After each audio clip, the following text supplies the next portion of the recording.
to have Jim Hemphill here. He is the Special Assistant to the Director in the Office of the Federal Register. Jim has done this presentation for us a number of times, and he's the best at it. He's been with that office in this position since 1995. He knows the Federal Register forward and backward, and he's going to be able to explain to you what it is, how it works, and take your questions about how you can use it based on your audience and your needs. So Jim, take it away, sir. Thanks, Linda. It's great to be back here. When I hear there are some presentations that get the thumbs down, I get a little scared. Maybe mine will be next year's. When I don't get the invitation, I'll know it was a bomb. So it's nice to be here.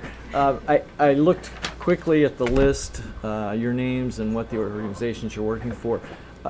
First of all, how many of you are based in this area?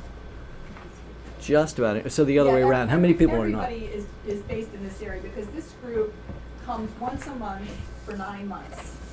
So every month they have a different kind of focus. So I see. they're all working in the So nobody comes from out of town during. not too far out of town. Yeah. Okay. Great. Well, it's welcome to a rainy day here. We're going to talk about the Federal Register, so maybe I ought to have you all close your eyes and raise your hand because I don't want anybody to embarrass anybody. How many of you just don't know what the Federal Register is? And I would have been the first to raise my hand before I got to the office. Okay, there, I'm proud of you to, okay. Well, good. I can't lose now. I can tell you anything and you won't know that it's wrong. But some of you do know what the Federal Register is. I hope by the time we're done you'll understand that it's worth knowing about, especially in the roles that you have in reporting and trying to inform the public. And you'll find that it's probably a key gap in some of the knowledge you've had.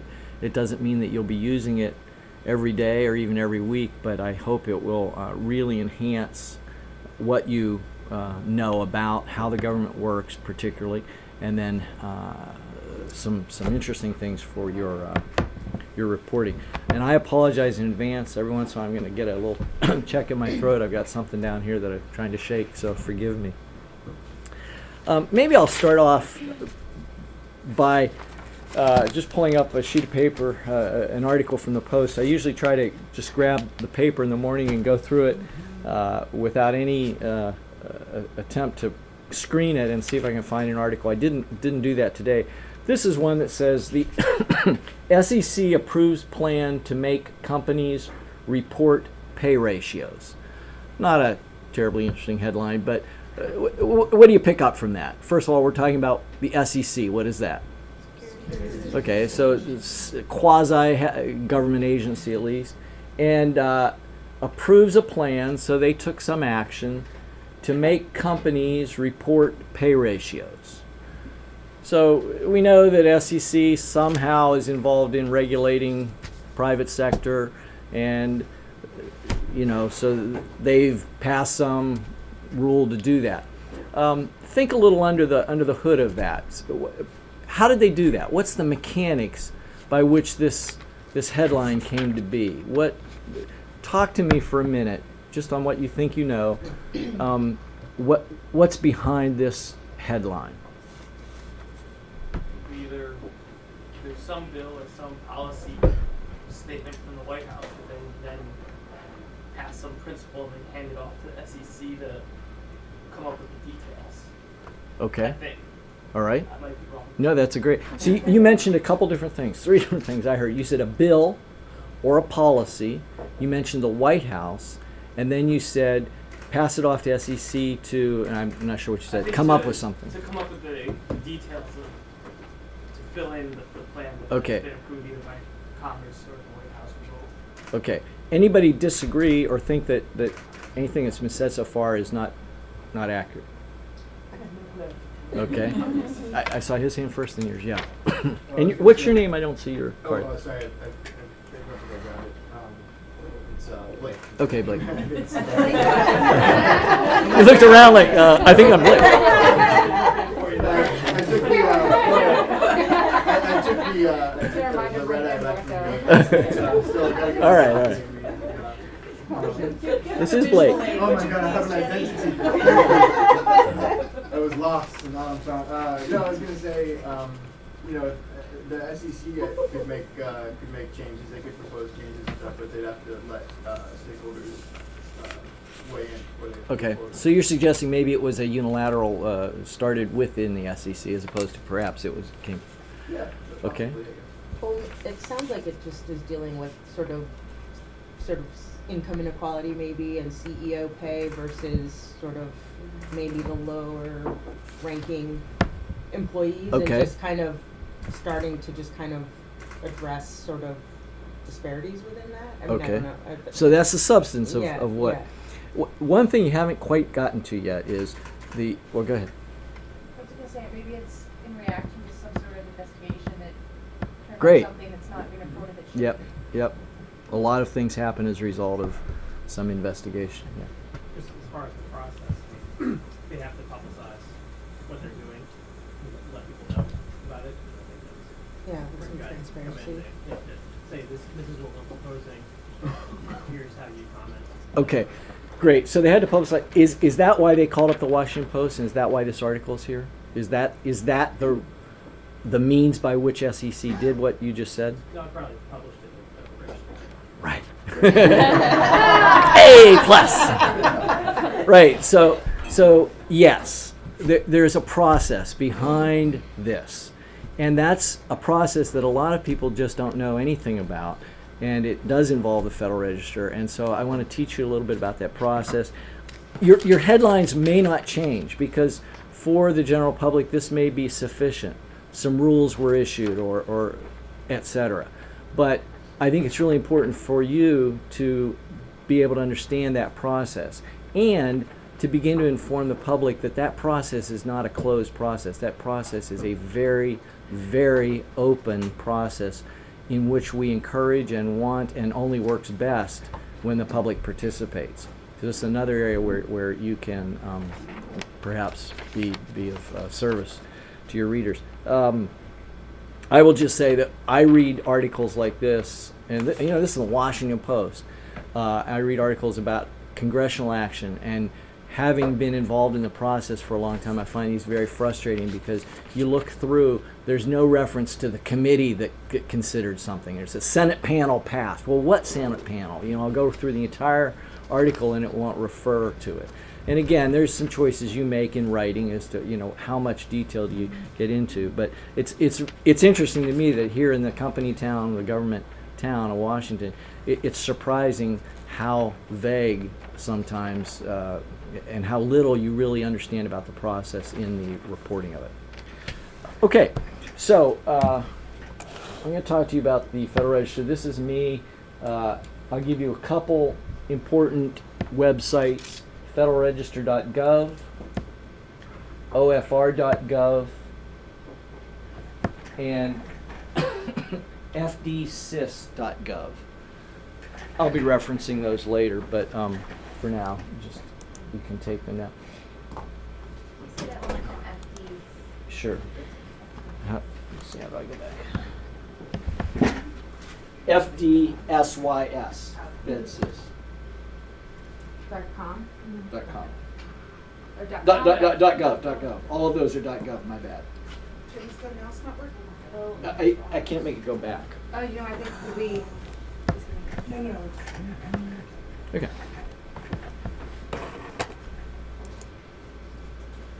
So let me talk to you briefly about the Office of the Federal Register. We're a small office, about 50 people.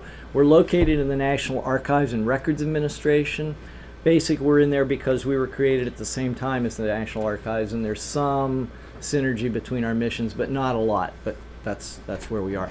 We actually have a much closer relationship with what's called the Government Printing Office, not because our things are printed, but because they're actually the publisher and distributor of it. So we're kind of the editors, but the actual material that we publish is available through GPO and is printed by the Government Printing Office.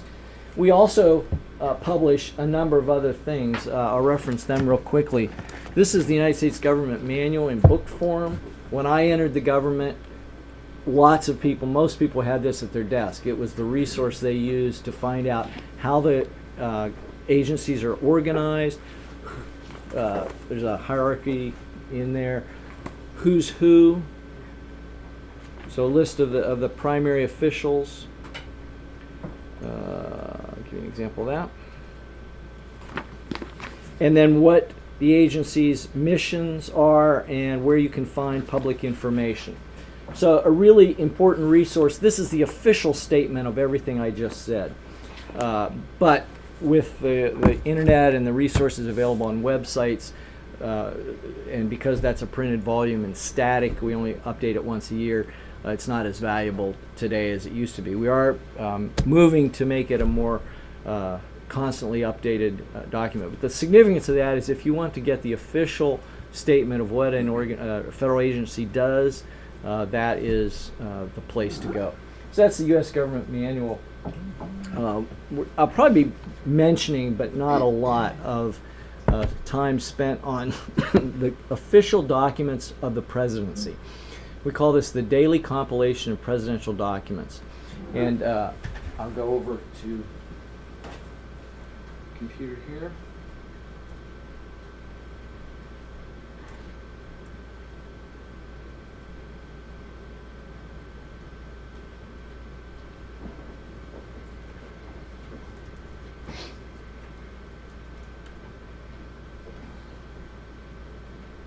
I'm going over to the FedSys site. If you just put in fdsys.gov, you'll get this page. And are you familiar with GPO's page? This is the official listing and the official publication of all government documents. So you find bills, you find all these items here. You'll see the Federal Register, public laws, United States Code. Everything is here. Well, I'm going to take you to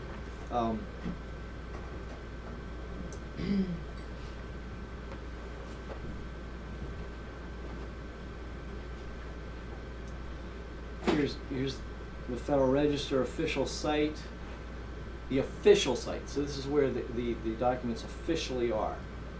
But I want to take you to this site right here, federalregister.gov, which is the unofficial site. This is a place where we have organized the Federal Register, not in as formal a way, and I'll explain why that's important, but in a much more, hopefully, user-friendly manner. I'll give you an example of that. I'm jumping way ahead here, but if you're interested in rules that relate to the environment, we flip there. Things related to money matters, science and technology. So you see, that's a lot more friendly, I hope, than going through this real stodgy, go to 2014, go to January, go to the January 3rd issue, look at the departments, try to figure this out. So it's a way to introduce the Federal Register differently. Okay, I'm going to a third website now, and just watch for now. Don't worry. I'll be going back and explaining a lot more about this in a minute. But I'm going to go to our official portal, my office's website on the web, and I'm going to take you to. So that's OFR.gov, the Office of the Federal Register. OFR.gov brings up this page, and then there are basically 4 categories of publications: regulatory material, laws, presidential documents, and the federal organization, which is the government manual. I'm going to click on presidential documents, and you have a picture of this book, which I have this is the Obama book. But below that, and I'll talk about that in a minute, is this listing, the compilation of presidential documents. If we click there, you'll see the years. We'll go to 2014. We'll go to January. And here's all the official statements released by the White House press office. Okay? You can go to whitehouse.gov and see the unofficial versions of this. This is the official historical record of everything that the president says or signs in his official capacity. And it's delivered to our office every day. We do some editorial work, not editing the president's words, but if he says, thank you, Linda, for that great introduction, then we'd identify this as Linda Stryland, and she works here and there, and this was how that is. That's the editing we do on that. Okay, so just wanted to point out that that is one of our publications.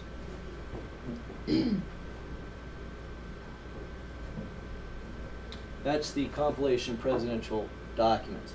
Then we compile those in a printed form every 6 months in the public papers of the presidents. That's this book. It's also available online. It's got a really nice portfolio of pictures from the 6-month period that the president, that the book covers. I'll pass that around.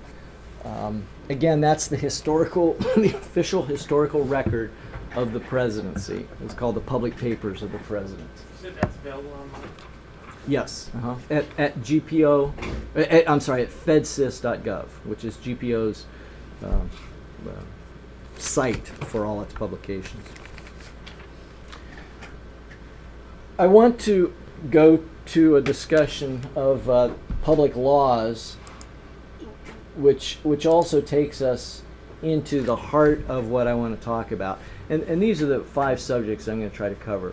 The legal basis for this Federal Register system, the historical basis, which I think will provide you some interesting insight into current events, the regulatory process in general in the federal government, and then how the Federal Register and the Code of Federal Regulations, that's the first time I've mentioned it today, how it's organized and its relationship to the Federal Register, and then just some research tools. So that's where we're headed in the time we have together. So, start with the legal basis. We are a constitutional system. So, the foundation of the way the government operates is obviously in the constitutional standards set out. The constitutional standards say that when we, the people, decide to make laws that will regulate ourselves, we're going to take the power to do that and split it into 3 parts. The power to legislate, the power to execute, and then the power to adjudicate those actions, right? On top of that, so we build on the Constitution the actual laws that are passed. Laws are passed by what branch of the government? But what branch? Congress is in what? Legislative branch, right. They legislate, okay. I came here for this, you're asking? Well, let's talk about laws for a minute, okay? Name a couple laws. Affordable Care Act. Affordable Care Act, very good. Okay. Name another law. Clean Air Act. Okay. Name a regulation.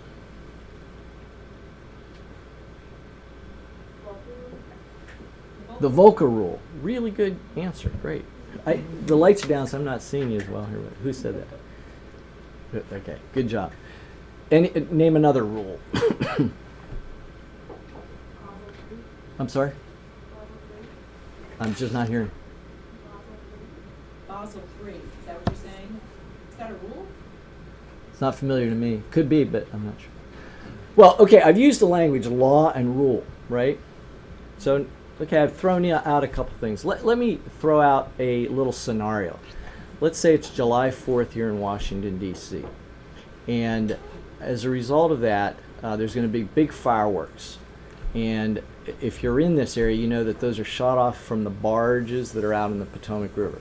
So the Coast Guard, which by law has a responsibility to regulate intercoastal waterways, both the coasts and rivers, so the Potomac River, issues a rule based on the legal authority they have. A rule, it's a temporary rule that says between midnight on July 3rd and midnight on July 5th, no one is allowed to enter this particular area of the Potomac River, which is the perimeter around those barges where the fireworks are going to be shot off from, And what would be the rationale? Safety. Public safety, okay? So we kind of get what's going on. That is within the purview of the legal authority that the Coast Guard has to protect public safety. There are other reasons they issue rules, but based on the need for public safety, they issue this rule. So it's July 4th, and let's pretend that I have a pleasure craft, a boat, and my family comes to visit me, and I take them out on the Potomac River on July 4th. And in the process of going up the river, I enter the restricted area, and a National Park Service police boat. So the Park Service is the organization that tracks and does the arresting for these things. Comes along beside my boat and boards it and cites me for what? Doing something wrong. What? Okay, or violating a rule, right? A rule issued by the Coast Guard.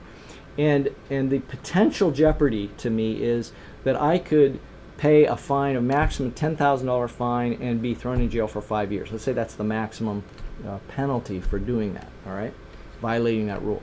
In the process, though, they discover illegal drugs on my boat, okay? And now I'm cited for violation of something else. What would that be? Federal law, a statute. Okay, who probably passed the law? Congress, right. So, Congress passed a law that I violated. The Coast Guard issued a rule that I violated, okay? And again, let's just for the sake of argument say that the penalty, the maximum penalty for having possession of the illegal drugs is 5 years in prison and $10,000 fine. And let's say I am convicted on both counts. So I'm in jail for 10 years and I have to pay $20,000. My question to you, does the 5 years I spend paying off my debt to society for violating the rule feel any different to me than the 5 years I spend paying off my debt for violating the law? How about the $10,000 that go? Do they feel any different to me? So, to me, does the rule feel any different than the law? Is there a difference? Well, there's a difference in the way they were created, but in every way, a rule is identical to a law. Okay? Now, I go back to my constitutional question. Does that raise any questions in your mind? Well, it seems like maybe rules might be more arbitrary or just More kind of- arbitrary? or like not as, they're kind of more ad hoc, I guess, than like a law that's kind of gone through the whole, bill becoming a law through like, checks and balances and everything. Why would you say it's more ad hoc? Because it just seems like it's sort of, well, we have to, depending on the circumstances, they just kind of come out of whatever necessitates, I guess in this case, public safety. How do you think it came out? I'm picking on you here. I'll pick on you, Sonia. I mean, I guess, just maybe precedent of like, people, if we're using the Potomac example, getting hurt or, just kind of. So when I hear ad hoc and precedent, I hear a lot of potential for abuse. Well, doesn't there have to have been a law that says what they can issue rules on and the parameters of a rule? Yes. And then if it violates that, then you have some kind of countersuit against it. Yes. But I want to go back to the issue of when the founders wrote the Constitution. They did that in the context of a history of abuse of power, and they decided it was really important to separate powers, to separate the legislative and the executive power. So doesn't it appear that in this example, we've sort of erased that boundary and reconnected and remixed the problem? Do you get what I'm saying? In other words, it's executive lawmaking. Maybe I didn't make. What branch of the government is the Coast Guard in? Executive. Right. In what agency, by the way? What department is Coast Guard in? DHS. Used to be in the Department of Transportation. It was moved over to DHS with the creation of Homeland Security. So we're talking about executive branch agency issuing a rule that puts me in jail. Okay? And I thought that was what the legislative power is. Now, somebody had their hand up. And Oh, I was yeah. going to say, but like, and I think somebody else actually said this too, the mandate is defined by what the legislature decides. So you can't issue rules just like randomly. It's got to fall within your legislative area that you say, okay, you can issue rules in XYZ for XYZ reasons. We let you do that. It'd take too long to go through us and figure out what we're going to do every time. But, you know, if you stray too far beyond that, then we got problems. Great. So when you use the term ad hoc, there might be two ways to think about or be thinking about ad hoc. One would be just on the fly, I came up with a regulation. It might be a good regulation, but I sort of, had this general authority to do it, and I came up with this regulation. The other ad hoc, somebody might say, I'm a federal official, I'm motivated by wanting good for the public, and so I decide, let's issue a rule that, you can't smoke, or you can't smoke in public places, or you can't, drive your boat into restricted areas. Both of those are way too loosey-goosey for a constitutional democracy. You can't depend on my good intentions and put me in office and say, I hope you issue great regulations, have fun. And also you can't have a process where, somebody has the authority to do something and just sort of writes it down and issues it, and you're a boat owner, but you didn't know this existed, and so it's very, undefined. Well, that's exactly, though, the situation that existed prior to the Federal Register Act, okay? And so let's talk about this. I will real quickly teach you a couple things about laws that you may or may not know. If you went to law school, you probably know it. If you didn't, you may not. When Congress passes a law, it becomes a law one of two ways, right? The president signs it into law, or what's the other way? Auto pen? Great. No. Congress can override a presidential veto. So the president can veto and Congress. So just for your interest, the next step with the piece of paper that the president signs, or the next place where it arrives, is our office. The physical laws with Obama's signature come to our office, and we're the office that gives them their public law number. So prior to arriving in our office, it's still a legislative, it's known by its legislative number, S62, HR, whatever, okay? Once it comes to our office, we give it its public law number, and it is a United States statute. We print the first official version of the law. So here's one. This is the Food Conservation and Energy Act of 2008. You can see it's very big. It's got about 500 pages. But here's a law too, single page. So laws can be big, they can be small, but they are United States statutes. And we compile those at the end of a Congress in the United States statutes at large. So this is simply a chronological collection of all the laws. The first law, the second law, the third law in a Congress, okay? This is also the laws of the United States. It's called the United States Code. Do you know the difference between these two books? Anybody? Yeah. Is the first one instead of public laws, but the U.S. Code is like a collection of all public laws in one place, sort of like all the changes put together? Yes. That's good. A little more.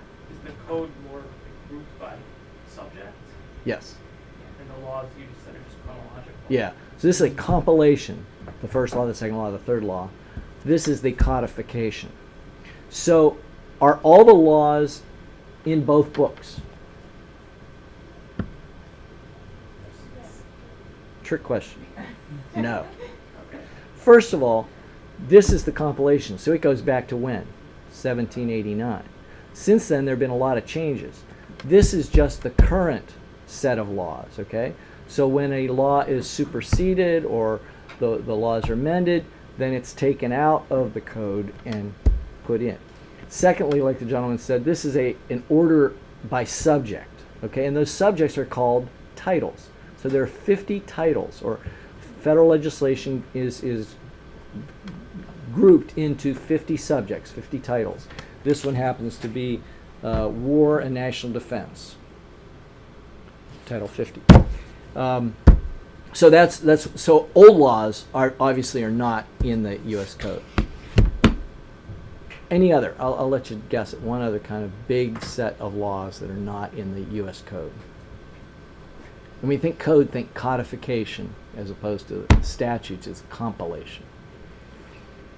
Well, some of the most significant laws that get passed every year. What laws have to be passed or should be passed every year by Congress? Budget. Appropriations, right. But the appropriations are actually temporary appropriations, right? They last 1 year. The U.S. Code is the permanent law. So we don't change the U.S. Code every year with new numbers. But the authority for my agency to operate, excuse me, apologize. The authority for my agency to operate is found in the U.S. Code, but our annual appropriations for this year is not found there. Nevertheless, it is in the U.S. statutes at large, okay? Now, if you look at a law, you'll find the legislative name, H.R. 62. This is the printed version of it. You'll also find its public law number. You'll also find up here on the top right left-hand side a citation to the U.S. statutes at large. Because when we print this, since we're printing them in order, we know what page number this will be. So if the first law is 20 pages long, then it's whatever volume this is, 116 stat 1. The next law, because the first law was 20 pages long, will be 116 stat 21. And if it's 50 pages long, the next one will be 116 stat 71. Okay, so we can number these even before we create them. So now I've given you 3 addresses to find the text of laws: the legislative number, its public law number, and now it's U.S. statutes at large number. Also, along the side of these, in the margin of all these laws, is its location, where it will be found in the U.S. Code, because we're going to cut and paste this paragraph and put it here, and we're going to cut and paste that paragraph and put it in another book. Because as you know, laws are often passed with non-germane amendments, right? You might have a transportation bill that has something about veterans in it. So we're going to cut that part out and put it in the appropriate place in the U.S. Code. So 4 ways to reference legal language. It's original legislative language, its public law number, its U.S. statutes citation, and its United States Code citation. All right? Now, this is one of the more important things I'm going to say today. I've just talked about the United States Code. There is a second code, a much more important code, because this is the one we produce. It's called the Code of Federal Regulations. Okay? Don't confuse these. The United States Code is law. Who passes law? Congress. This is the Code of Federal Regulations. Who issues regulations? In the executive branch government, okay? They're both codes, and a code implies a codification organized by subject, right? So they both contain really important information, which I, in my illustration, indicated might even put you in jail. Either one of these, the content of either one of these has legal law authority and impact. But they represent the legislative branch versus the executive branch. And I'm going to spend most of the rest of my time when I talk about the code referring to the Code of Federal Regulations, not the U.S. Code. But again, this is the foundation. So you have the Constitution, which this is not, but pretend. Constitution, on top of that we have laws passed by Congress that, and someone said it down there, authorize activity by agencies. And they do that activity by issuing regulations. Yeah. Just a quick question for everyone. All these stories were coming out in the last month or so about how this Congress was the least productive Congress in a period of time. Was that data coming from your office to compare the number of laws in this Congress versus all the... You could have done that. You could just count the number of laws and say, you know, those kinds of statements are so questionable because first of all, you can count page numbers of laws, you know, and is this more productive than this? Let me read you this law, okay? Section 903 of Title 11 of the District of Columbia Code is amended by striking 58 and inserting 61. That's the entire text of the law. What it does is it increases the number of district court judges by 3, okay? That might be a very significant action, you know, and this might create a whole lot of very picayunish, you know, provisions of law that only affect a small number of people. So, you know, it's just hard to judge by counting pages, but on the other hand, it provides a comparison, you know, over a long period of time. You do see trends, and I think it's worth reporting. I just think you have to be very careful about the implications of what you say about that. Do you think the reporting has been accurate though, in that, based on what you know, to say that this has been the least productive Congress in history? Oh boy, it certainly has not been one of the Congresses that made a lot of precedents, did a whole lot of, they weren't real active in terms of passing legislation. But remember, what Congress does too is spend a lot of time in committee, doing hearings, doing oversight. So I'm not going to. Yes, in one sense, obviously, but maybe not so clearly when you get under the hood a bit. I think that kind of statement just promotes cynicism that is unjustified. I get frustrated by, I mean, that's the kind of thing that then you hear when you go home for Thanksgiving. Oh, yeah, Congress never does anything. You just kind of want to scream because yes, it does. You know, there's a lot of stuff going on, but you know, maybe you don't want the Congress doing some things. You know, they can do bad things too. They do most of those things. So you had your hand, then you. Yeah, go ahead. When you were mentioning the 4 different ways to get the language of a law, but if you're a reporter and there's some obscure statute that you're trying to find, or somebody's talking about something, you don't know the name of the law, or what's the best way to get one of those numbers to know, all right, here I can find the language, but if you're just starting from scratch?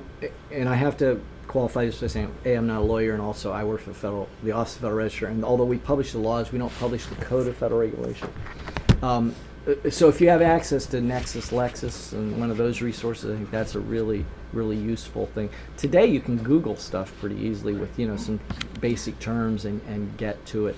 If you're trying to find the code number that you're talking about. The U.S. Code, again, the official location of this is at FDsys, and the U.S. Code is there. The U.S. statutes are larger. They have search engines. I don't find those search engines quite as user friendly as some others, but you work at it, you'll get it there. That's certainly the place, the official place to go. But if you have access to more commercial tools, I think you'll find that more helpful. I'm going to be able to speak a little more intelligently about how you do searches in the Code of Federal Regulations and the Federal Register. Okay.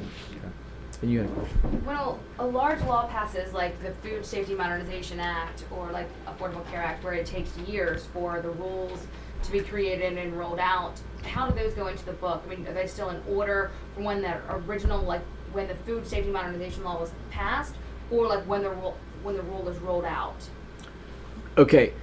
Again, let's make the distinction between the law and the rules. The law, the language in the U.S. Code, is not going to change unless Congress passes an amendment to it. But the rules that implement it might roll out over several years, or many months, and as they are issued and become effective, which we're going to talk about that process, then they are incorporated in the Code of Federal Regulations.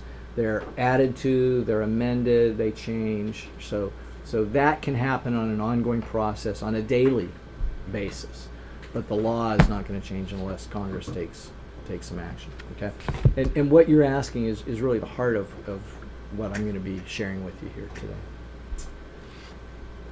That was a long time on one slide, huh? I only have 70. I have a question. I noticed there's a foreword here, at least supposedly written by the president. I'm curious, do you have an idea of like when they started writing these forewords for these books? Like, is it since the 40s or? Good question. The the idea for doing this occurred during the Eisenhower administration. Oh, okay. And so those were the first done in real time.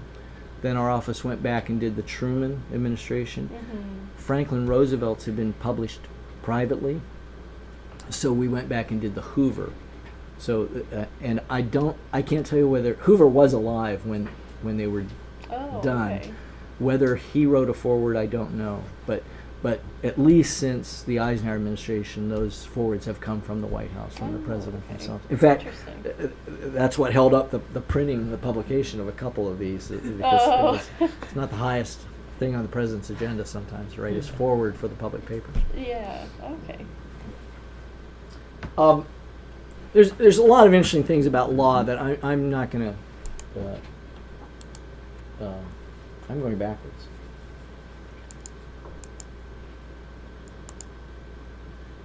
Touch on, we just don't have time. So let's talk about the historical basis for the Federal Register. I described kind of a situation that existed before the Federal Register.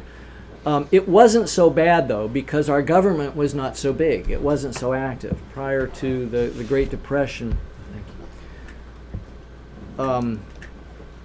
the government regulated railroads, the antitrust, the Sherman Act was in existence, but government was small. It was not involved in a lot of aspects of our lives that it is today. A lot of that changed, of course, with the economic troubles of the Depression and then the Roosevelt administration's response, which was to innovate. And one of the innovations was to create lots of new, what we call alphabet agencies, because they all often had three letters: the NRA, the National Recovery Administration, from the National Recovery Act; the Civilian Conservation Corps, CCC, getting people to work out in public works jobs. So a very innovative, very productive time period as compared to this Congress. That certainly was an area, a time that you could call productive or controversial. And so these agencies started doing things that there was no precedent for federal agencies doing. And they would be issuing rules by issuing press releases, by writing rules and sticking them in file cabinets, by getting a news reporter to come in and write a story. Not a lot of organization to it, a very ad hoc kind of approach. So there was no centralized place to look at those. There was no agreed upon process for creating them. There was no organization to it. And I've also already referenced some of these questions that were being raised in the academic community, fairly serious questions about what was called executive lawmaking and its inappropriateness, its unconstitutionality. So all of this was sort of beginning to become much more heated. And as often happens in the realm of public policy, there's a window of opportunity that the stars align. Another example of this is with the election of President Obama. The stars finally aligned for health care to pass. President Truman was the first to propose that, and I'm not expressing opinion pro or con about it, but I'm just saying up until that point there wasn't the synergy of everything that made it possible. With his election there was. And likewise, something happened in 1935 that created the synergy that was necessary for the Federal Register Act, and it was this. As part of the National Recovery Act, the Interior Department was given the authority to regulate the price of oil that crossed state lines. And they brought suit against a company called Panama Oil Company for violating those regulations. They issued regulations to implement the legal authority they had. And so the the case wound up through the through the courts and got to the Supreme Court. And the justices, in looking at the material they had, asked the the Interior Department lawyers for the original regulation. They wanted to see the original regulation that the Interior Department had issued. So the lawyers came back with a mimeographed copy. Now, do you know what a mimeograph is? It's an early Xerox. When I was going to school, our tests were done on mimeographs, which had this purple ink that you could smell. It really smelled good. Anyways, it's a Xerox. Kids enjoyed testing so much more. We flunked our courses, but it smelled good. Anyways, so they basically provided a Xerox copy of the rule. And the justices didn't like that. Now, why would the justices be unhappy with a Xerox copy of the original? What, in discovery, in finding evidence in a court, why is a Xerox not maybe the best thing? You can alter it or lose. Right. Obviously, the lawyers could have gone back and typed it up and then provided the copy after the fact. So what they wanted was the signed original. There was no signed original, which pointed to the disarray around the process. Nobody was alleging that it hadn't been issued. There just was no proof that it had been issued. But there was proof of something else, that provision had been rescinded a month before the Interior Department had brought suit against the company by another part of the Interior Department. So it was a case of one hand not knowing what the other hand was doing, which also was symptomatic of the mess that was the federal regulatory environment. And so the court found, obviously, in favor of the Panama Oil Company, and in its opinion, basically excoriated Congress for allowing this state of affairs, and said, "Get your act together." So in 1935,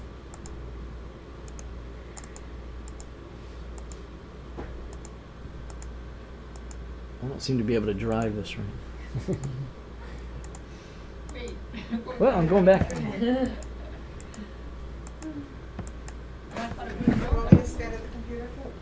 I hate to make you do that. I just don't know why I'm not.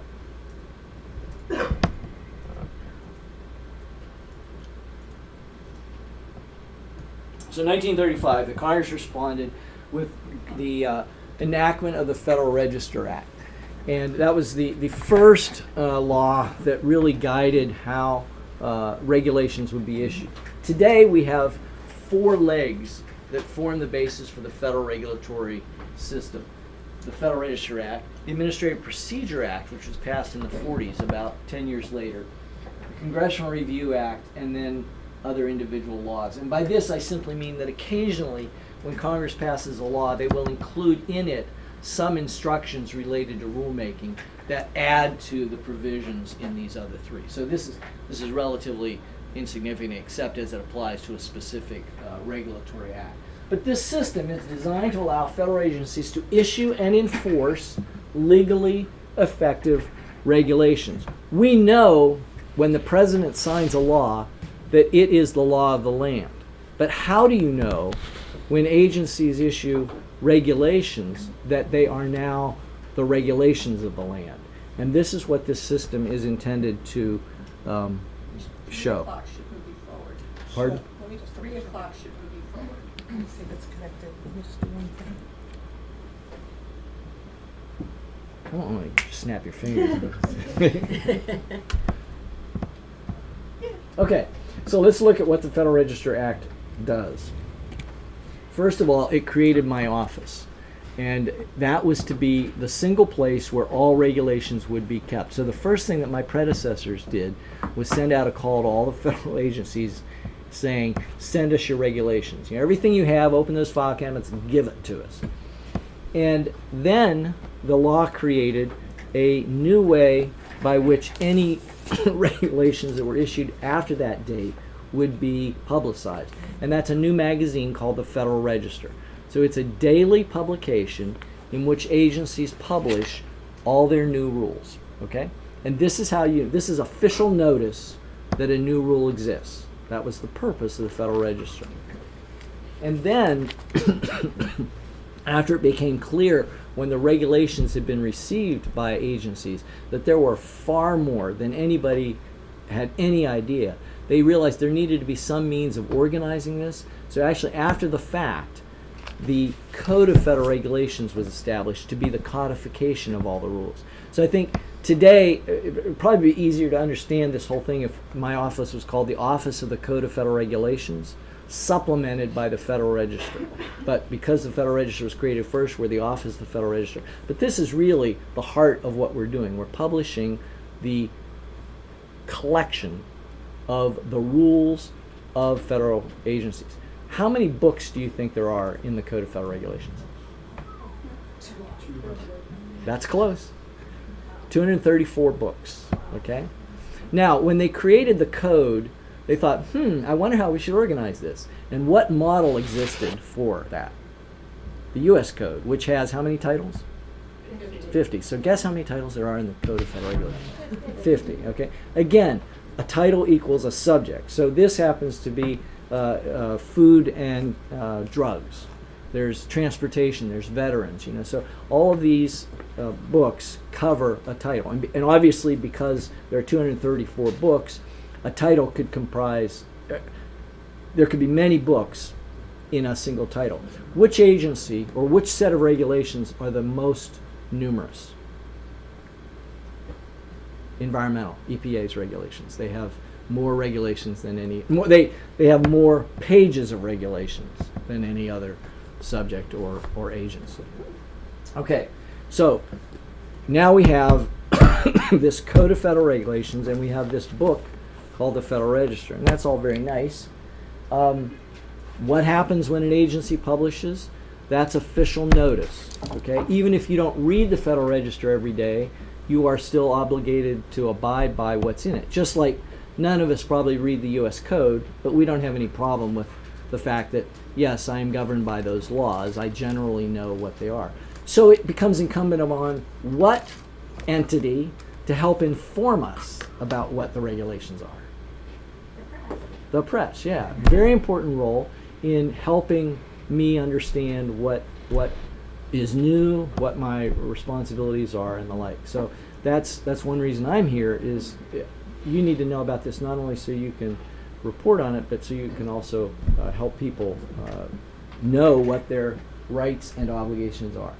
When an agency publishes a new rule, they must state the legal authority, because we're a constitutional democracy, and agencies can't just, this goes to the question or the statement you made, just willy-nilly issue a regulation. Boy, this would be a good idea, let's do this. No, there's got to be some legal authority, some basis for doing what they're doing. No longer will the courts ask a lawyer to bring in the original, because now they can bring in the Federal Register or the Code of Federal Regulations as prima facie evidence. Okay, so these become the evidentiary documents, because in my office is the provenance that proves that what we printed was the actual. This is a sample of an original rule that we receive from an agency. So it's just typewritten. We receive it, and we say that if it's less than 100 pages long, we will print it in the Federal Register within 3 days. So we're publishing this book every single day, about 150 documents a day. It's a big job. The final thing that when an agency publishes a rule in the Federal Register that it accomplishes is telling editors who are actually going to mark up this book exactly what we're to do. So if this is law, it really matters that we change the law correctly, correct? So if EPA says you're only allowed to emit 50 parts per million of something, and we add an extra 0, we've kind of made a big difference, right? That harms us. So it's important that we know exactly what we are to amend. So the laws, or the rules are written as instructions, and I'll get to that in a second. Secondly, we have to know what day to change this book. What day do I actually hit the key that says insert this, okay? And you'll find out that the law now says it can't become effective until at least 30 days have passed after publication, all right?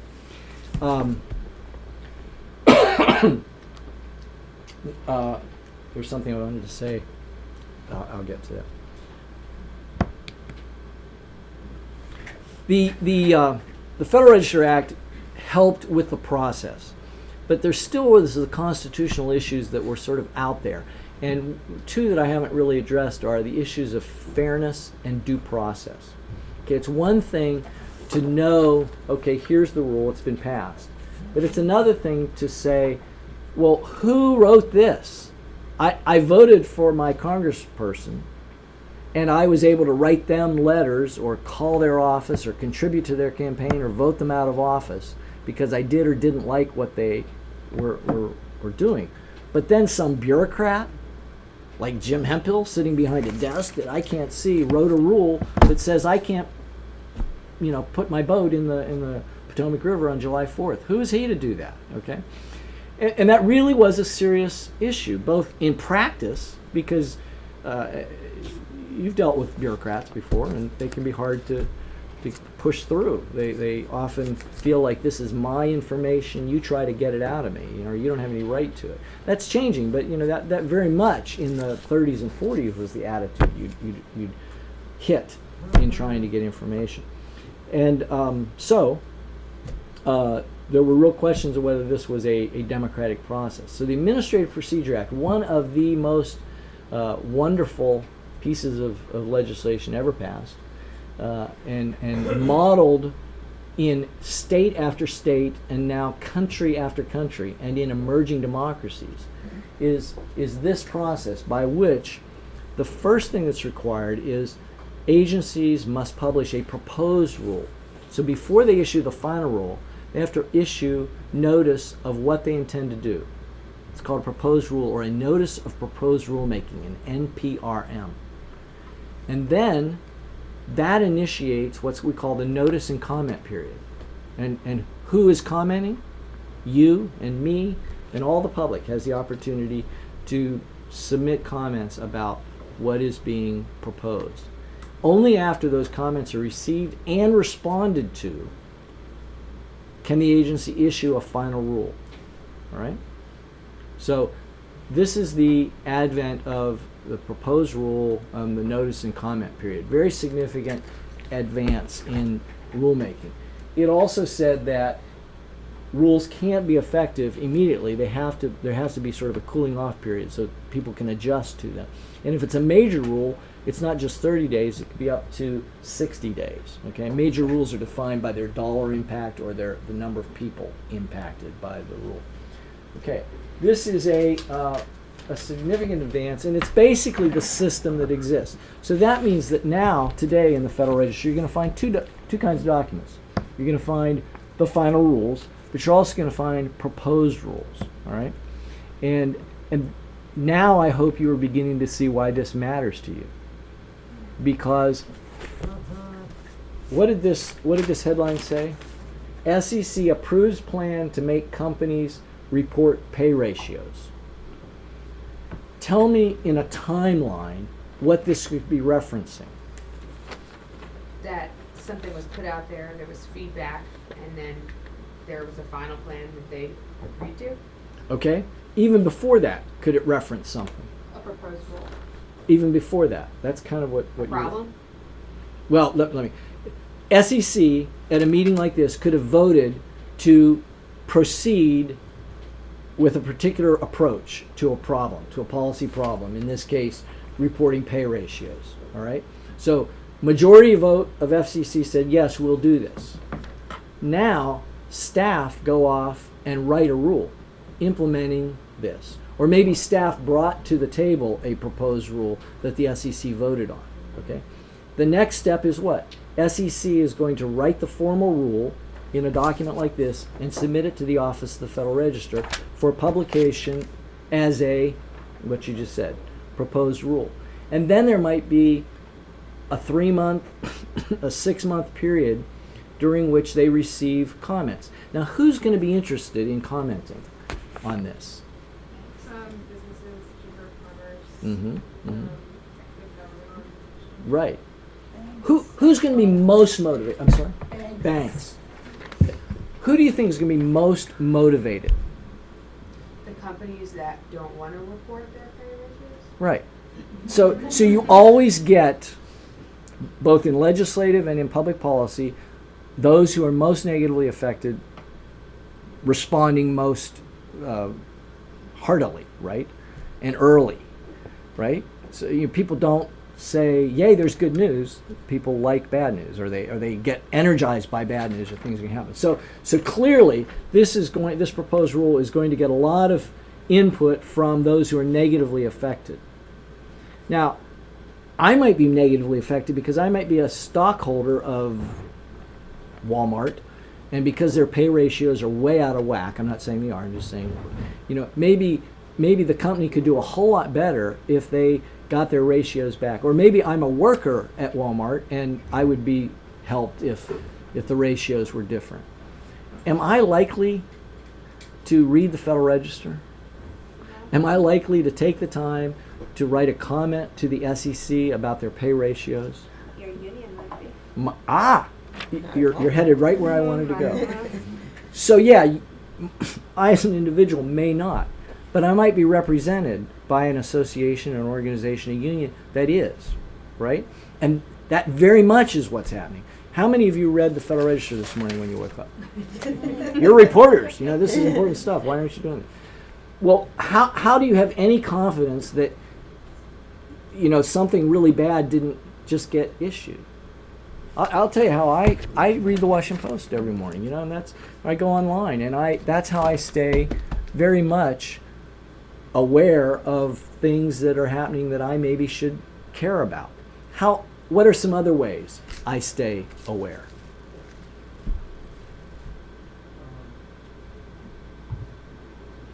Aside from the newspaper and the internet. Okay, let's say you love animals and you're a member of PETA. How do you learn about things of interest to you? Newsletters, right. There's a lot of stuff that's pushed to you, right? So there's all this interaction that we have with affinity groups that we are associated with, and hopefully they're looking out for us. So that's why in Washington, you drive the streets and you see the National Association of fill in the blank, right? Every possible association. One of the jobs they're doing, and one of the reasons they're here in Washington, many of them, is because this is where a lot of the stuff that affects them happens, right? And they're reading the Federal Register. I can guarantee you that there are people reading this, okay? And sometimes it'd be useful for you all to do. I'm not arguing that you need to read it every day, but I think A, as you learn the process, and B, as you find out how you can read this, you may find yourself going to it a little more frequently. Yes, ma'am. Just as a note, Sunlight Foundation has a really good tool on their site called Docket Wrench. I don't know if they went over this when we had our meeting with them, but they do and kind of organize the Federal Register comments in a way that if you want to look at a particular bill, you can search for bits of language. A lot of times, schools will send out letters to their constituents and see AstroTurf, look for that kind of stuff, but similar language, so it's a cool document. I'm glad you mentioned Sunlight too, because they had a real important role in our establishing our Federal Register site. They had a contest for groups to take federal data that had been published in data.gov and do something interesting with it. And so these three guys in a garage, we say, out in San Francisco, saw that our Federal Register data was out there in mass. And they thought, I wonder if we could reorganize this and make it more interesting to view. And they came up with the prototype of the Federal Register site that we now have. And I'm conflicted whether to go to that website yet, or I'm gonna stay on here a little more, because I want to show you a little more of the paper process, and then you'll understand what you're seeing online, okay? Because we still are a paper-based process because our law requires us to print the Federal Register. We've actually gone to Congress and requested to change the law to insert the word, or replace the word printing with the word publishing, so that we can, at our discretion, go completely online, digital. Yeah. I just had a question about the difference between your notice of proposed rulemaking and your final rule. Because I've been tracking this notice of proposed rulemaking on hazardous materials regulations, the structure of tank cars that are used to transport oil.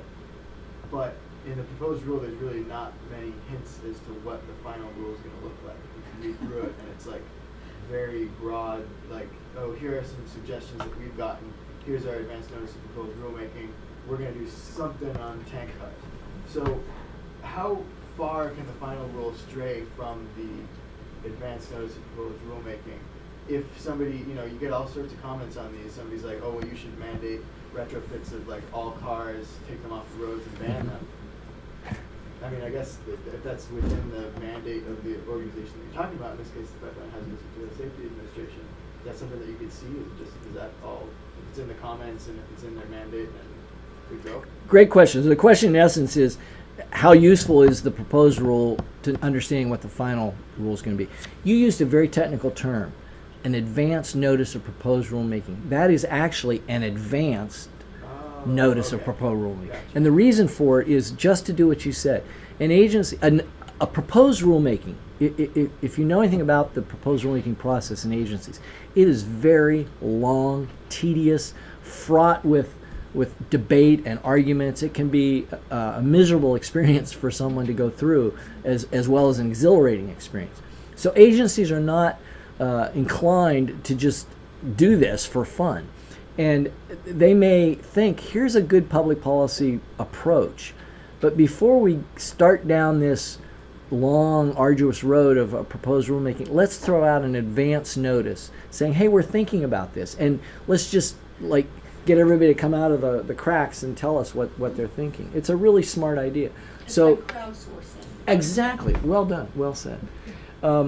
So they may find that where they're headed is not as appropriate as where they want to. And so that's why it isn't going to be as defined. But once you get to the proposed rule stage, you're going to either actually have the proposed rule language written out or a very detailed explanation of what is proposed in the rule. And then you restart the comment process, because what they're saying now is that they're going to get this final rule out by January 2015. And if they're still at the advance notice of proposed rulemaking, that seems like, is that a little... That's fairly aggressive. That's okay. Yeah, because they have to publish the law, take the comments, examine the comments, publish a final rule for it to be effective in a year. That's a pretty aggressive schedule. Just another question about process. So at the State of the Union address, President Obama announced that he wants to improve fuel economy standards for trucks. And I'm assuming that happens through the EPA, if I'm correct. I think Department of Transportation, but I'm not sure. I'm not Okay. sure, honestly. Okay, so I guess in terms of process, he said that, does that go right there to the agency, or does that have to make a stop in Congress? Great question. Somebody remind me, I want to talk about law, the way law rules are codified. So when I get down to answering this question, somebody say, remember that thing you just said about codification, because it's really important. It fits in here. So what triggers rules? Let me ask a more broad question, and then I'm going to get to your specific. So why does an agency issue a rule? Name some things that might trigger it.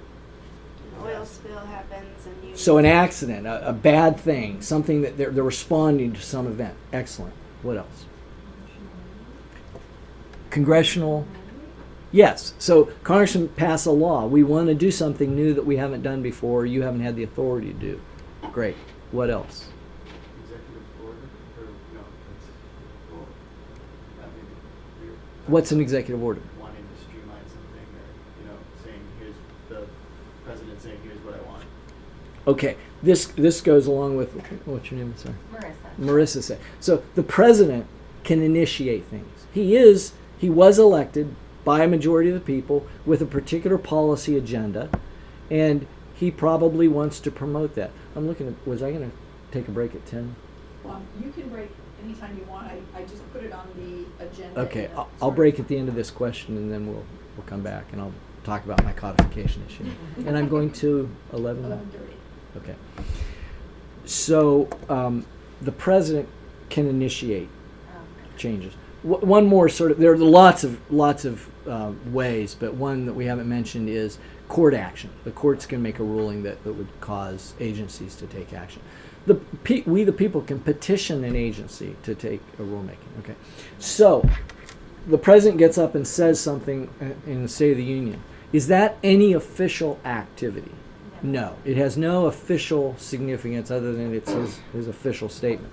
But it certainly sends a very strong signal to his Secretary of Transportation if he hasn't heard the message beforehand. But if he wants to stay in office, he probably ought to get on the ball and start working on this.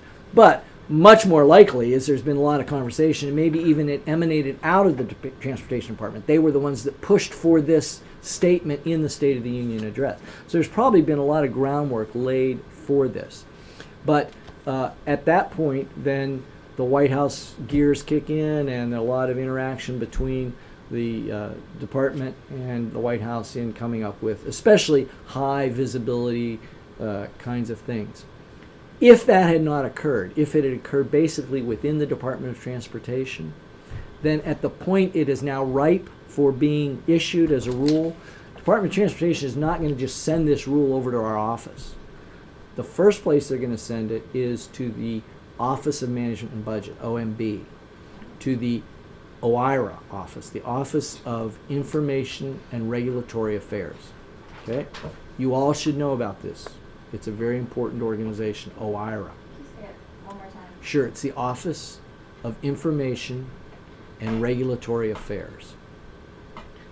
Now, this was established and really got its oomph in the Carter administration when the president wanted to put in place a means of better controlling the policy initiatives that were coming out of his administration. Okay, President Obama is elected. He maybe brings a maximum of 3,000 political appointees, and they sit on top of a bureaucracy of 2 million people. Okay, that's a lot of people whose work you're being charged with directing and trying to keep under control. So a lot of things that are not your policy agenda may be percolating, and particularly if the administration that is now out of office had a very different political perspective. You know, there could have been a lot of policy initiatives percolating up, and they don't just stop within a new election or a new president. They continue to move, because we know we're always going to have a new president. I can wait you out 4 years or 8 years. You know, that's the attitude in some aspects of the bureaucracy. So knowing that things were happening that were contrary to his agenda, President Carter initiated this office within OMB that was there to sort of make sure that things that were done in regulations fit his agenda. And the process has been augmented and improved or changed with every president. In the Reagan administration, there was a real initiative for regulatory reform and reduction. OIRA was used as a big means of doing that. So when this regulation that changes fuel standards comes into OMB, they're going to do two things. They're going to look at the science behind it and say, did you really do your homework? Is this defensible? And secondly, does it, even if it is, does it fit our agenda? Is it what we want to do? Or is it the way we want to do it? And only after they give it its blessing, then would this be coming over to our office. So that's, I hope that kind of responds to how the president sort of... Just one follow-up. So I know the approval process is public, so I could sort of have a timeline of process through that. But is this OMB process that you just talked about, is that public? No. Okay. Everything that I've talked about up to that point is what we call pre-decisional. So you could call an agency and they will not necessarily, I mean, you can do FOIA against some of the stuff, but you can't FOIA things that are, you know, I'm talking with my boss about a decision, what the boss should make. You could FOIA a final memo where he, you know, makes a decision and signs something off, but, you know, our conversations are privileged stuff like that. Yes? Isn't part of OIRA's responsibility to look at the economic impact Yes. of something, so they kind of look at what's the dollar figure? Right, and they might determine whether whether it's what we call significant regulation. Significant is that term for budget impact and people impact. Right. I just have a question with the advance notice and the proposal and I guess with all these steps, how do you determine, will it spell it out for you what stage this rule is in? Yes. Or, oh, okay. Yes. Okay. One of the things you'll see after the break is when we look at a Federal Register document, there's a section, and that is one of the required elements, is to be very clear on sort of how we got here and what this is. Okay. So yeah, that'll be very clear. Okay. So when we come back, the first thing I'm going to address is codification. So somebody remind me of that. And how much time do you want? Let's be back by 10:25. So we have 10 minutes.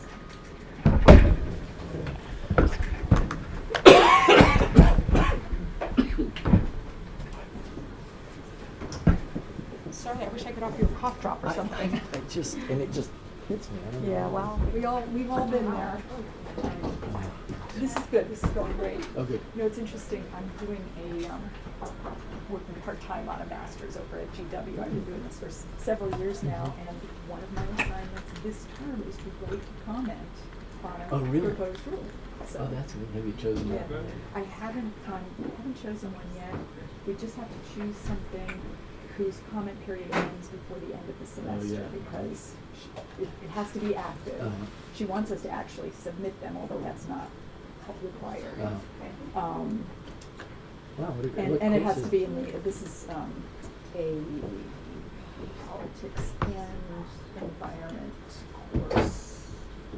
It's under the rubric of health policy. So it's interesting. So this is helpful. Yeah, well, when we get to the far right, should I go? Yeah, well, I mean, I've been there, I've looked, I actually have started scanning kind of what's out there and looking at, basically at this point, looking at due dates to say, well, how long do I think I need? And it has to be within this time frame, so I'll figure it out. But I think, I think this is going to be really helpful for a lot of people. And some of the things you've said already, I think have been useful, just the idea that the presidential documents are compiled in a place where you can actually find the official documents easily. A lot of people just stumble on these things so they can figure what's there. Right. Good. It is good. Okay, Good, check good. my messages. Okay. And then, Jim, we're gonna just test out something that's happening. Okay, sure.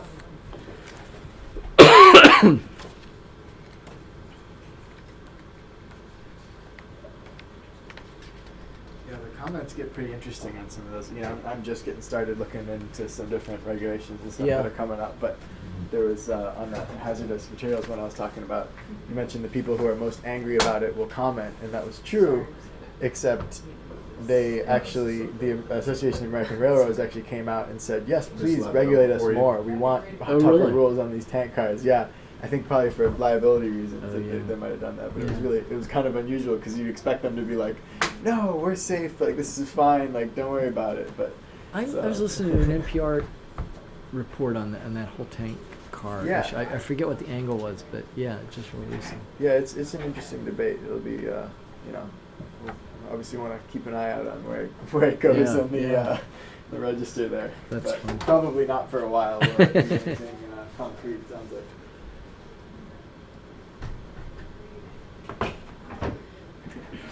My boyfriend's in law school and is taking administrative law, so I feel like he would find this interesting. You know what? They focus a lot more on the case law too, and when I've had lawyers in the audience, I just sort of tremble because. It could just work, But what I find is, even like some of these distinctions, they didn't go over that. They immediately jump to how the law has been. Well, I think he's talking about the timing process. Oh, yeah. Because the semester just started, so. Oh, really? I mean, this is the basis of Yeah. administrative No, law. did you run that? Where's he going? He has to pen. Did you run that? Yeah. that's what we all. Yeah, he's. Is this will it be first year? It's or- his first year, yeah. It's a killer year. I am every day in awe of just how smart. Like I could never do. He just gets it. Both of his parents were lawyers. His mom's a tax lawyer, so he's grown up talking about it. So he kind of gets it. Because I feel like the first year is hard for some people because it's a different way Of thinking. about things, and he's always kind of. I mean, his dad's a criminal defense attorney and his mom's a tax lawyer, so their dinner discussion was a lot different than my family discussion was. So he likes it. So. That's great. Let me. Yeah. I never really thought about law school, but the older I've gotten, the more I like the way lawyers think. You know, when they write, it's just very well organized and sort of emotionless. I mean, in a good way. And I just think it's applicable to so many. And a lot of it is process, right? I mean, so much of what they talk about is not, it's not what the basis of it, it's how they went about doing it, which is a weird way to think, too. It's like, I've often thought when I retire, I just want to hang out at the courthouse and go and watch trials. well, I think universities often let you audit classes. I don't know if they let you audit law courses, but that'd be fun. yeah. Where did you go to school? I went to GW. So. And you were CQ, that'd be fun. Yeah. I cover house races, so a little bit different. Yeah. It's more, for us, it's more numbers. You know, like all this policy talk goes on with the average voter. Yeah. It's about voter registration in the district and a message. So. That I get you. It kind of gets lost in. Yeah. Excuse as soon me as for you're saying- explaining something, you're losing. So. I'm not sure it really. So, we were just talking about, the president talking about truck regulations. Yeah. And stuff. That's all him operating basically within existing law, right? Like finding some wiggle room within the law that exists. You know, to that's a move around. great. I want to mention that. Okay. I'm just trying to make sure that I understand right. Yeah, I'll just address that to the whole group because I think that's a really important. And then this is much less important than just curiosity. When you're talking about how the law gets signed and they bring the actual paper over to you, how do they actually bring it over? We have two ways now. You can deliver it electronically, electronic submissions, but it has to be digitally signed and that requires encrypted. So, because these are legal documents, right. You can't just email it to us, and that's what created quite a bit of struggle in our developing the systems. You have 500 different offices that may be sending you things, and they have to use some kind of common tool. But about half and half. Half of it's delivered to our office by couriers. I'm sorry, like when the president signs a law, though. Oh, they come over in these blue cases from the Secretary of the State. Are they in like a secure van or anything, or is it like? Gotcha. I don't know which extent you could say. I'm just curious. I don't think they are. Really? I've never actually seen the car, but I mean, knowing who comes up, they're just guys in suits and stuff like that. Yeah. I was like, I'm sure they don't give that to the bike courier. So I was curious how they actually physically transported those I have a things. picture. My cell phone's down in my car, but I have a That's picture holding up the first and the last page of the Affordable Care Act. Oh, really? So, Does it come in like? Is it in like multiple boxes? if it's big enough, yeah. Wow. The Affordable Care Act was. And they just drive it down from the White House Mhm. after he puts his pen on it. Interesting. Yeah, it's pretty cool. Cool. Thank you. Yeah, you love it. I have a thumb drive and I'm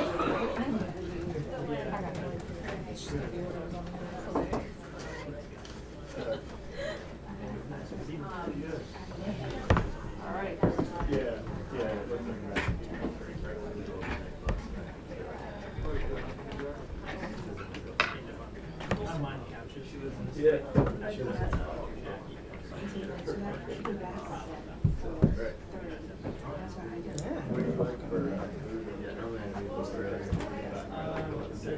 Was I doing something wrong? No, this is for a presentation after yours. Download stuff. Get it. You're doing just fine. We need an administrator with a password for his computer. I tried zero. Slash Jenny, you can use Jenny and.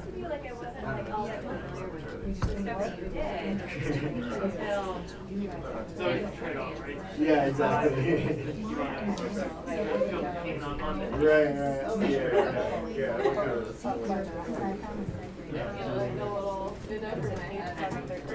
Yeah, I've never seen any of them.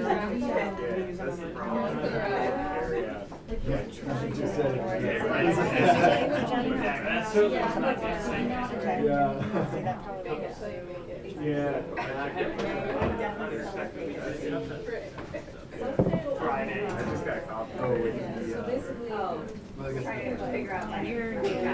was thinking, you just don't Right, no, it was a different news center when they did it. Want to try it again? Just right there, do Jenny and. Flight needing to pay for a donor plane being under investigation. So what I guess. 4 o'clock. I was like, Oh yeah. I was like, oh man, all my old buddies in training are sweating in there. Can you You know what I mean? Yeah, Right. I don't know why it's sending the promise for the error. Right. So, can you email those? No, they're way too big. Between the State of the Union and then Friday.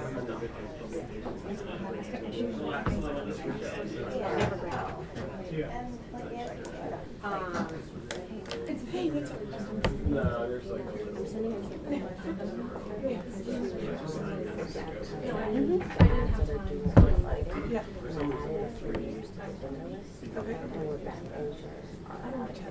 Okay. Is there? Let me go and just delete something. Can it wait like 5 to 10 minutes? Yes. Okay, perfect. I'll go in and delete something. Thank you.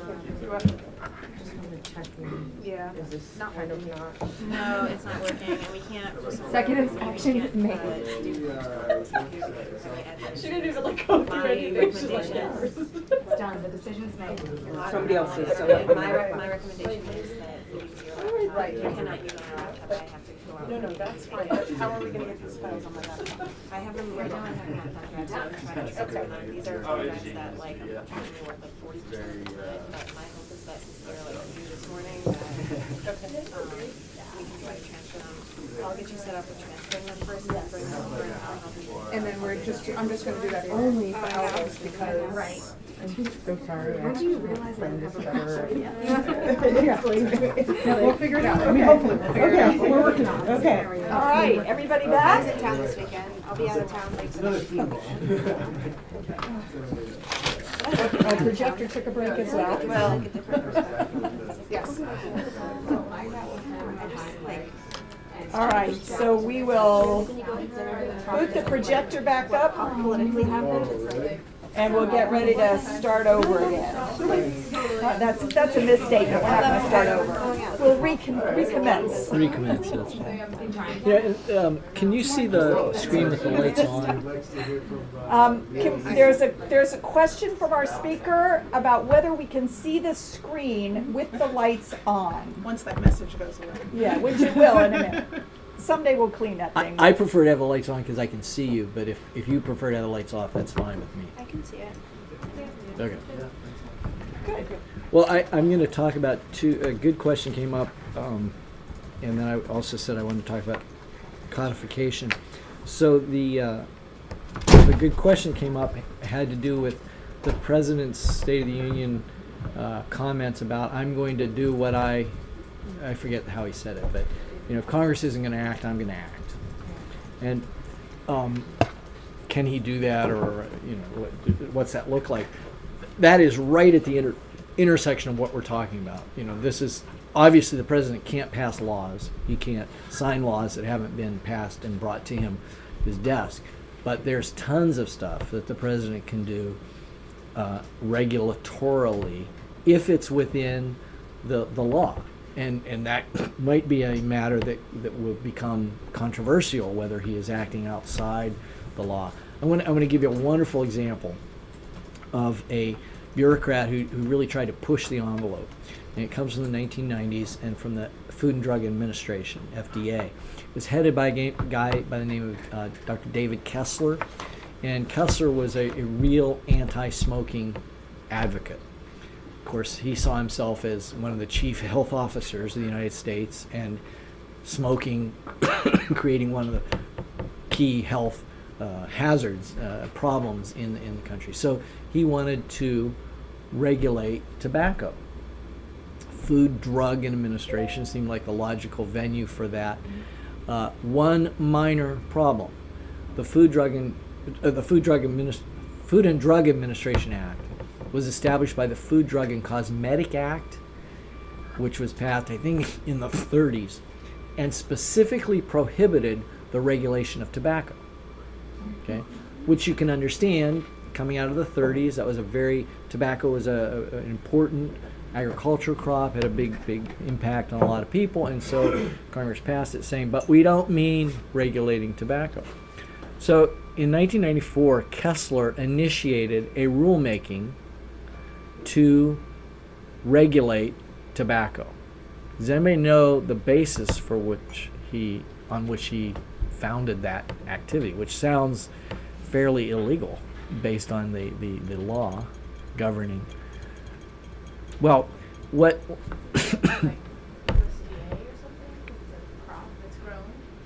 that's you'd be a creative bureaucrat. That's the way he was thinking.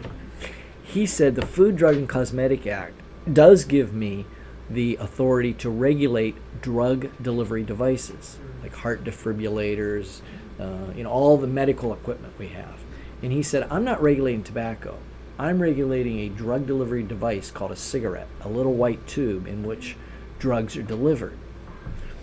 And that was the basis for him attempting to do that. Now, Congress said, no, that's regulating tobacco, stop it. And so and how did they do that, by the way? Did they pass a law that said you can't do that?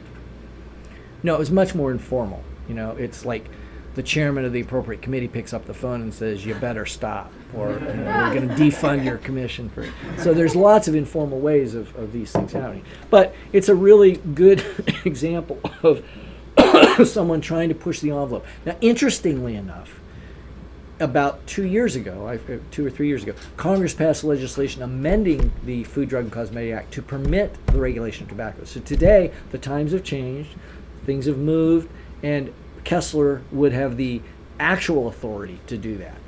What would be interesting is whether he would have had the moral authority today, even if there hadn't been legislation. So there's two things going on. There's what the law is, and there's what public opinion will stand under the law. Because, the law we think of as a bright line, but it's not. It's often much more a gray area, which we know what's illegal, we know what's legal, but there's some areas where, we're not sure, and that's what courts spend a lot of time arguing. So whether or not the Congress would have stopped him from doing that would be an interesting thing. And that's precisely the situation President Obama is going to face. He's going to try to use as many levers as he can to do incremental policy. The last president who did this very effectively was President Clinton. He was in a fairly similar situation at a point in his administration, and he took a lot of little executive actions that, depending on your point of view, were really creative or really good, or, was him taking on monarchical authority. So the second thing that I wanted to touch on is codification. And I actually broached it when I read to you this law, the language of this law. Remember, it says Section 903 of Title 11 of the District of Columbia Code is amended by striking 58 and inserting 61. And my point was, how do you know at all what that is, right? What's the context you need for this?